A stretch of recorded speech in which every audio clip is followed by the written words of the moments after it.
Hello friends, welcome to SMCA Live. This is Nagesh Gutila. Well, today we're going to see a very interesting game. There's a game called Opera Game, which was played in Opera House in Paris in 1858. And this is one of the best games in the history of chess. And this game basically will explain you the importance of the rapid development of pieces in chess and as well as the sacrifice in a mating combination. So this game was played by Paul Morphy, a noted American chess player, against two amateurs. So one was the French Duke, Karl II, and the other guy was the German aristocrat, Isouard. So let me show you how interesting this game is, and I'm sure you're going to enjoy this game.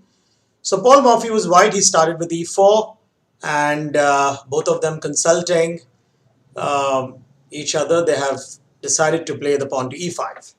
Paul Morphy played knight f3, and they have played pawn d6. Well, this is called as a Philidor's defense. This is basically a good opening, but this is actually very passive because it ignores the development of the d4 square. And nowadays, if you see, the people don't play d6, they prefer playing a knight c6 because which also puts pressure on the d4 square. So anyways, they have chosen to play a pawn d6, and Paul Morphy continued with pawn d4, putting more pressure on the d4, on the e5 square.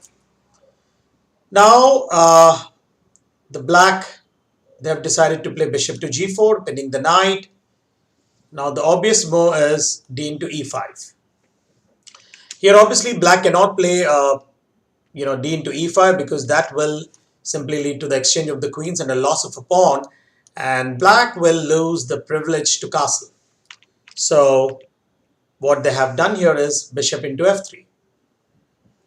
Paul Morphy played queen into f3. Now the queen is very well placed, attacking the weak point, that is f7. So they played d into e5, and another obvious move is bishop c4, putting a checkmate, a mate threat on the f7 square. To stop the mate, they played knight f6, and then Paul Morphy played a very interesting move. Not leaving his target of f7 square, he played his queen to b3. And now look here guys, the queen from b3 is not only attacking the pawn on b7, but also attacking the pawn on f7 square. If black plays pawn b6, it's a very big mistake, and I'm sure you can find out the mate here. Yes, mate in 2. Bishop into f7 check, and whether king to d7 or the king to e7, queen e6 is a checkmate. So here, black have obviously foreseen this mate, and they have defended the square by playing the queen to e7. Remember, the queen d7 would be a blunder because for queen d7, Paul Morphy would play a queen into b7, and now the only way to save the rook is going to be the queen to c6 and then bishop b5. That's how black would lose his queen. So that's the reason they have played queen e7, and it's going to be a bad move for Paul Morphy if he takes the pawn on b7, because then black will have an option to exchange the queens. There's going to be a forced exchange of queens here, and that's going to be a loss of an attacking initiative as well. Because whenever your queen is doing a good job and when it's basically in an attacking position, it's not good to exchange the queen. You have to retain the queen. It's very important. So Paul Morphy first played knight c3 to stop the check, and then probably, if he gets a chance, he's going to go for the b7 square.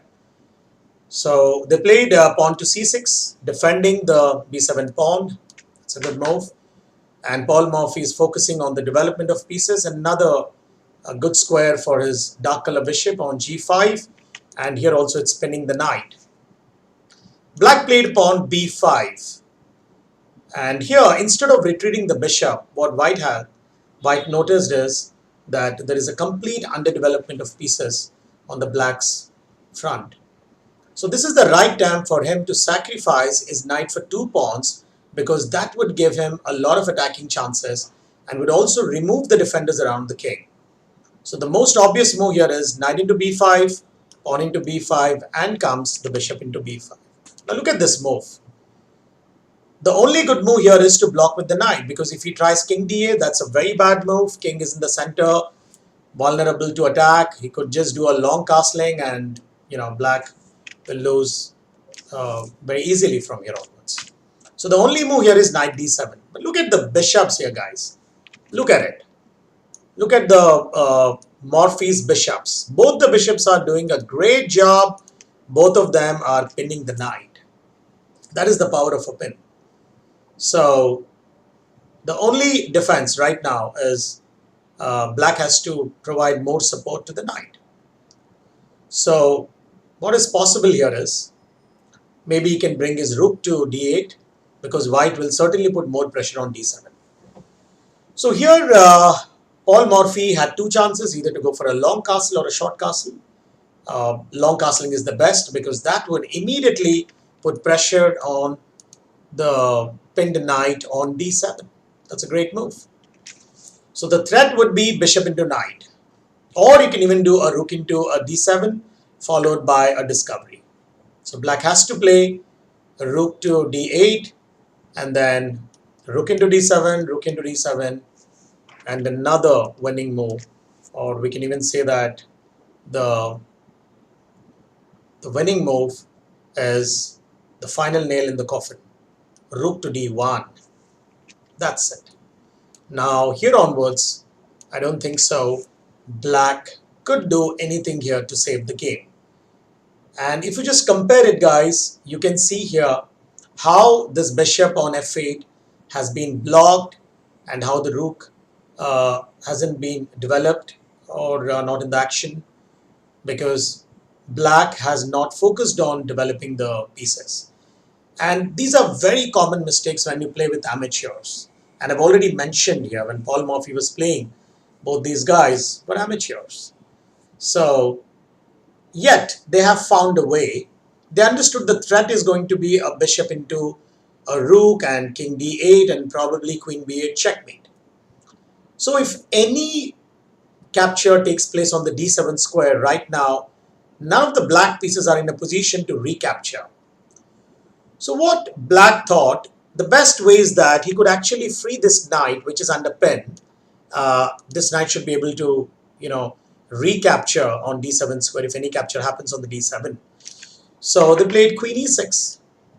But this is also doesn't defend his position, because irrespective of this, Paul Morphy would have played the bishop d7 check.